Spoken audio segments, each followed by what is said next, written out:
بچی کو اگر بہت پیار سے پالا، پردہ بھی کرایا، دین بھی سکھایا، اچھا کھلایا پلایا، ٹھیک ہے۔ اب جب شادی کی باری آئی تو کیا دیکھا کہ وہ سامنے والے کا گھر کتنا بڑا ہے، گاڑیاں کتنی ہیں، یہ دیکھا کہ اس کا عقیدہ کیا ہے، وہ دیندار کتنا ہے۔ ہم نے ایسا بھی دیکھا اشفاق بھائی پوری زندگی اپنی بچی کو پردہ کروایا اور شادی کے بعد وہاں جا کے برقعے اتر گیا، کیونکہ اس کو سسرال والے منع کرتے ہیں۔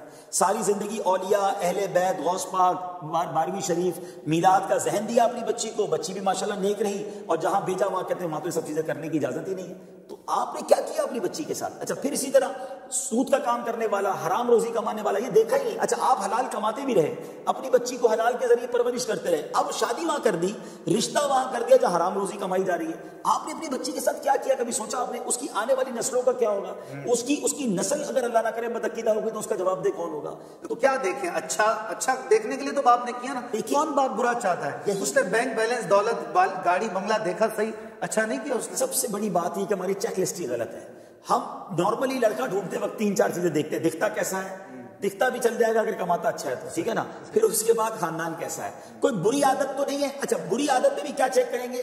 وہ بری عادت جو معاشرے میں بری ہے، نشہ تو نہیں کرتا، چوری تو نہیں کرتا ہے، اچھا یہ نہیں سوچیں گے کہ نماز پڑھتا ہے کہ نہیں پڑھتا، بھائی نماز نہ پڑھنے سے زیادہ بری عادت کون سی ہے؟ اچھا حرام کا پیسہ بہت ہے، لیکن یہ پیسہ آتا کدھر سے؟ سود کا کاروبار ہے، رشوت کا کاروبار ہے، نوکری کرتا ہے 50,000 کی، گھر میں گاڑیاں کھڑی ہیں، تو کدھر سے آئی یہ سارے پیسے؟ یہ کوئی سوچتا ہی نہیں ہے۔ تو پہلے چیک لسٹ کیا ہونی چاہیے؟ فرسٹ آف آل، چاہے لڑکی تلاش کریں چاہے لڑکا تلاش کریں، کہ اس کا ایمان اور عقیدہ کیا ہے۔ سب سے مین چیز یہ ہے، عقیدہ ہی کچھ اور ہے، اور ہم اپنے نیا خاندان بننے جا رہا ہے، آنے والی نسلوں کا کیا ہوگا؟ اسی طرح اگر لڑکے مجھے سن رہے ہیں، نوجوان سن رہے ہیں، بڑی پیاری روایت کتابوں میں لکھی نا کہ اپنے ہونے والے بچوں کے لیے اچھی ماں تلاش کرو، یعنی یہ بچوں کا حق ہے جو بعد میں پیدا ہوں گے کہ ان کے لیے اچھی ماں تلاش کریں۔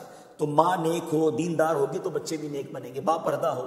تو لڑکے بھی اپنے لیے اگر تلاش کرتے ہیں، اپنی ماں اپنی فیملی کو کہتے ہیں، تو پہلے کہیں کہ اس کا عقیدہ، اس کا ایمان چیک کریں، پھر وہ نمازی ہے کہ نہیں، دیندار ہے کہ نہیں۔ دیندار جناب رشتے ملتے نہیں ہیں، اب اتنا اچھا رشتہ آیا تھا، کامل تو کوئی نہیں ہوتا جناب، ہم نے تو بچی دے دی۔ آپ نے انتظار ہی نہیں کیا، اللہ پر بھروسہ ہی نہیں کیا۔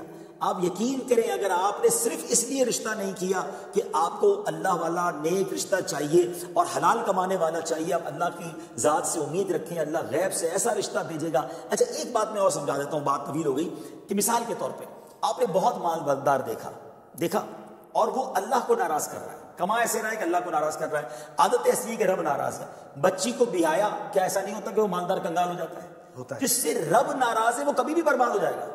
اچھا ایک ایسے گھرانے میں دیا جو بظاہر اتنے مالدار نہیں لیکن اللہ کو راضی کرتے ہیں، نیک لوگ ہیں، حلال کماتے ہیں، نمازی ہیں، دیندار ہیں، آپ نے بچی دی، اللہ نے اس کی دنیا اچھی کر دینی ہے۔ تو سب سے پہلے یہ دیکھیں کہ میں جدھر اپنی بیٹی دے رہا ہوں یا اپنے بیٹے کا رشتہ کر رہا ہوں، وہ جو خاندان جوڑ رہا ہے اس سے رب راضی ہے کہ وہ کام کیسے طے کریں کس سے رب راضی ہے؟ ہم طے نہیں کر سکتے، سمپٹمز کچھ بھائی شرابی کو دیکھ کر تو پتہ چل جائے گا نا کہ اس کی حرکتیں کیا ہیں، ٹھیک ہے نا، ایٹ لیسٹ نماز پڑھنے والا ہو، دیندار ہو، حلال روزی کمانے والا ہو، خدا والا ہو، سب سے پہلے عقیدہ ٹھیک، پھر اس کے بعد خیر انشاءاللہ۔ الحمدللہ میں جانتا ہوں، مزے کی بات ہے کہ ہمارے رشتہ داروں میں ایک بہت، میں نام لوں تو آپ حیران ہوں گے، اتنے بڑے گھرانے کا رشتہ آیا، اور جس کے یہاں رشتہ آیا وہ اتنے مالدار نہیں ہے، وہ بلینرز تھے، ان کا عقیدہ درست نہیں تھا۔ انہوں نے مجھے فون کیا کہ رشتہ آیا، اچھا بیٹی کے لیے رشتہ آیا، وہ بیٹی والے تھے کہ میری بیٹی کے لیے رشتہ آیا ہے، لیکن میں صرف اس لیے منع کر رہا ہوں کہ یار میں جن عاشقان رسول میں اپنی بچی دینا چاہتا ہوں یہ وہ لوگ نہیں ہے۔ مجھے اتنی خوشی ہوئی، حالانکہ وہ خود بظاہر مذہبی حلیے والے میں نہیں تھے، لیکن الحمدللہ اللہ پاک نے کسی